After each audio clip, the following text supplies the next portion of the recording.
Hey, what's up everyone? I hope you're all having a wonderful day or night, but for now let's get into the video.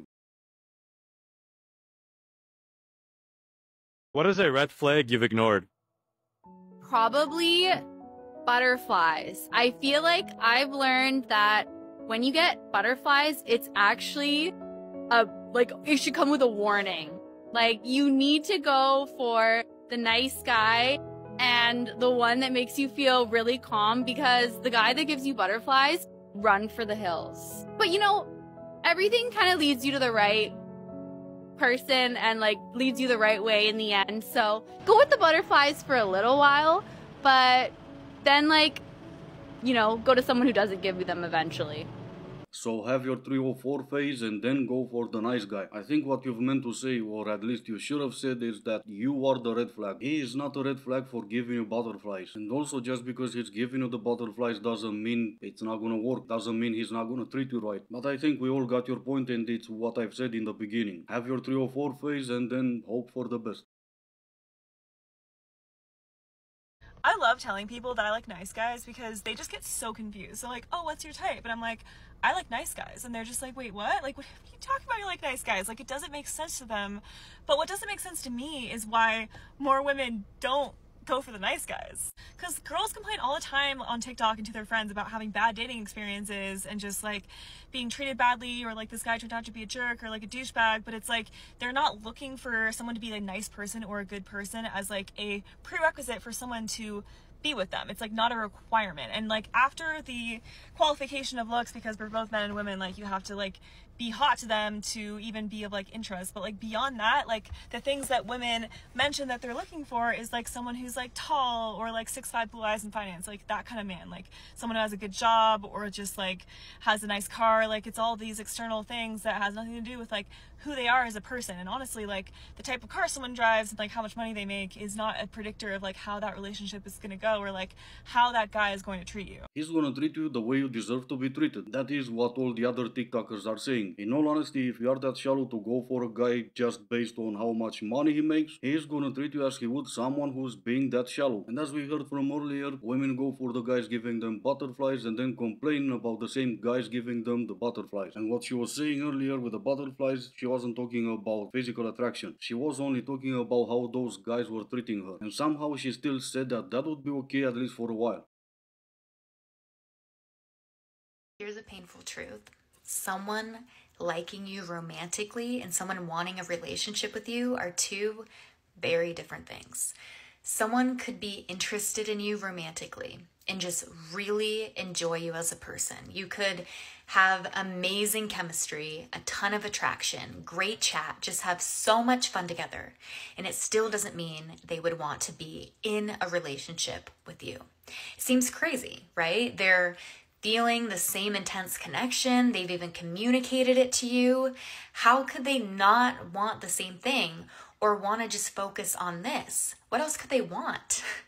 And this is where we get completely blindsided because of these assumptions. We don't clearly iron out what they want from the beginning. That doesn't make any sense. They are interested in you romantically, not just physically, but they don't want a relationship with you. They don't clearly iron out what they want from the beginning, except you said they communicated that to you. I must be missing something or I'm lost in translation, but this doesn't make any sense to me.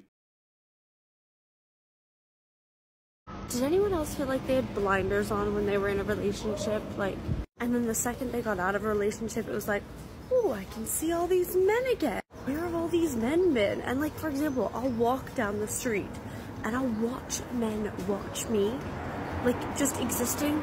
Like I'll make eye contact with them as I walk past and it's like, is there something to see, buddy? But then I'm also like, I am on the prowl. Like I'm trying to make eye contact with some men because if I find them attractive, I want to make eye contact with them. It's funny because I never would have noticed this stuff when I was in a relationship. And that right there is a lie. Everyone notices when someone tries to make eye contact with them. The only difference is you're not supposed to care about any of that when you're in a relationship.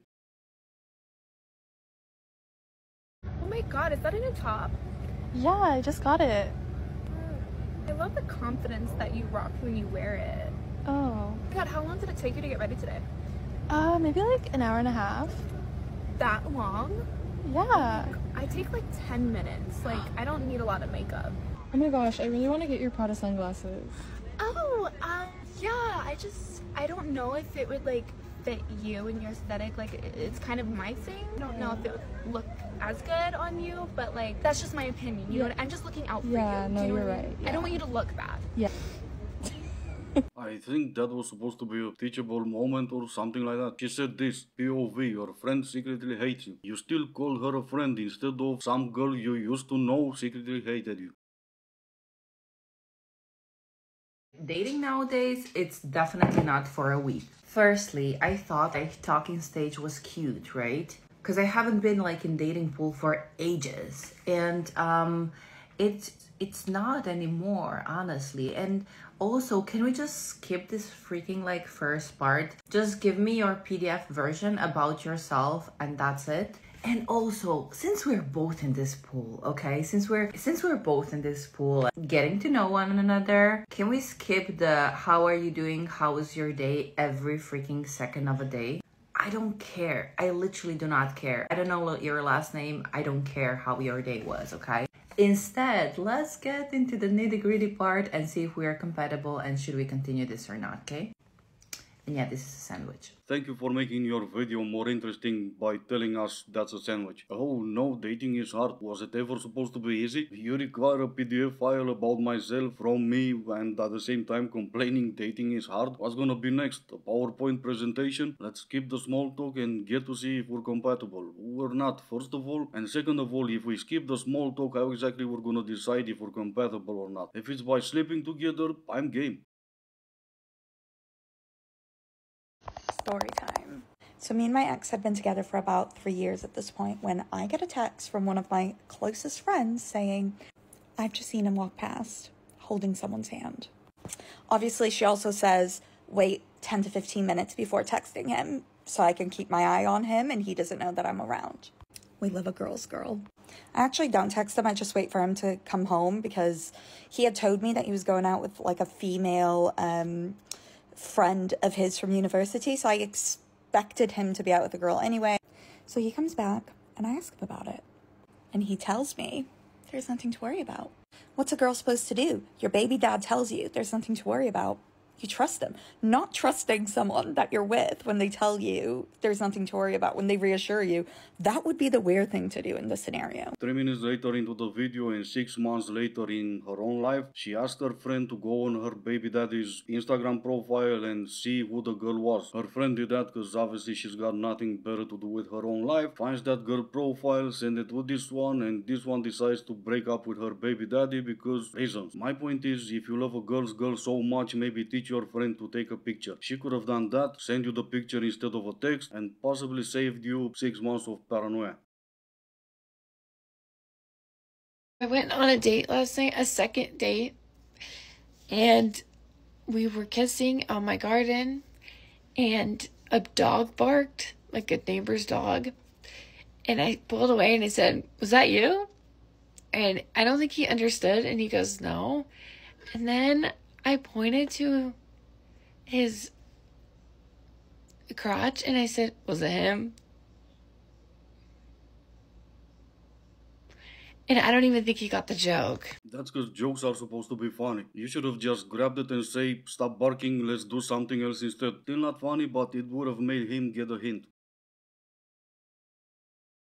Time to read one more for everyone just listening. Me seeing dealers and OF girls buying their third house and I'm out here trying to be a good person. You're the $16 a month type of girl. And I'm not gonna be the one saying that's kind of expensive when the next one is $4.99 a month doing the same exact things you're doing, but I will say that if you think you're a good person, you're delusional.